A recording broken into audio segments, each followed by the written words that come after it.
নেতা নেত্রী, মন্ত্রী, শান্তি, দুষ্কৃতী, সমাজবিরোধী, পুলিশ প্রশাসন মিলেমিশে একাকার হয়ে গেছে। পুলিশ তো এখন আলাদা করে করার নেই। পুলিশ স্বাধীনভাবে কাজ করতে গেলে কি হয় সেটা অনুব্রত মণ্ডলের মাধ্যমে তৃণমূল জানিয়ে দিয়েছে পুলিশকে। অনুব্রত মণ্ডল ওই কথাগুলো যে বলেছিল, ওগুলো কি মনে করলেন নিজের কথা? ওই পুলিশের বাড়ির লোক যে টেনে আনলো, ওর ভাষা বলেনি, তৃণমূল ওকে দিয়ে বলিয়ে দিয়েছে।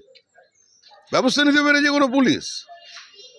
পুলিশ যদি 20-80 ভাগের গন্ডগোলের মধ্যে ঢোকে, 25-75-এর মধ্যে ঢোকে, দিয়ে খাওয়ার সবাইকে না থাকে, বিচ্যুত হয়, তাহলে পুলিশের বাড়ি ভাঙচুর হবে।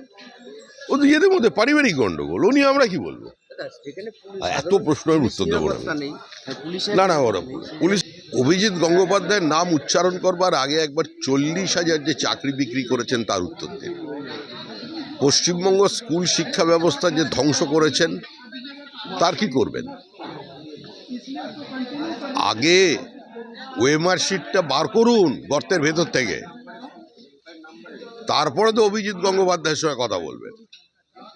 ওগুলো নিয়ে আসবেন, নিয়ে এসে অভিজিৎ গঙ্গোপাধ্যায়ের সঙ্গে দেখা করতে পারেন। তবে বিদায় নিশ্চিত, আর দীর্ঘদিন ওনাকে কষ্ট করে ওই চেয়ারে বসতে হবে না। এই যে এত সিবিআই এত ইডি করছেন, কিন্তু তার তো শেষ পরিণতিতে কিছুই হচ্ছে না। মানুষ একটা ভরসা হারিয়ে ফেলছে।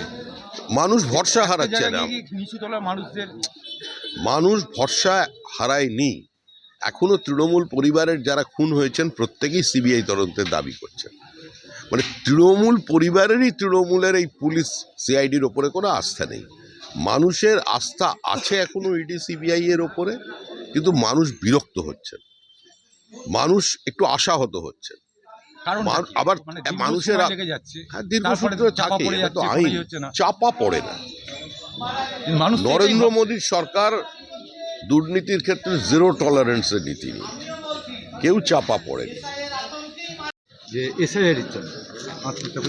আপনি যদি কোনো মৃতদেহকে কোনো শ্মশান ঘাটে নিয়ে যান, সেখানে যদি বলেন যে হঠাৎ হৃদরোগে আক্রান্ত হয়ে মারা গেছে, তাহলে কিন্তু আপনার দেহটি দাহ করতে দেওয়া হয় না, ডাক্তারকে মৃত্যুর প্রকৃত কারণ জানাতে হয়। তো এবারে বলে দেওয়া হয়েছে শ্মশানঘাট থেকে হসপিটাল পর্যন্ত তৃণমূলের পক্ষ থেকে অলিখিত নির্দেশ চলে গেছে, যেই মারা যাবে এসআইআরে মারা যাবে। মদ্যপ অবস্থায় এই হাইওয়েতে গাড়ি চালাতে গিয়ে কোনো যুবক যদি মারা যায়, তাহলে বলবেন এসআইআরের চাপ এত বেশি ছিল যে স্পিডটা কন্ট্রোল করতে পারেনি। প্রেমে ব্যর্থ হয়ে মারা গেলে, আত্মহত্যা করলে এসআইআর, দীর্ঘদিন ক্যান্সারে ভুগে মারা গেলে এসআইআর। এটাই এখন পশ্চিমবঙ্গে চলছে। বিহারে থেকেও মারা যায়নি, আর 11 রাজ্যে মারা যাওয়ার খবর আছে নাকি কোনো? যত কাণ্ড সব পশ্চিমবঙ্গেই চলছে।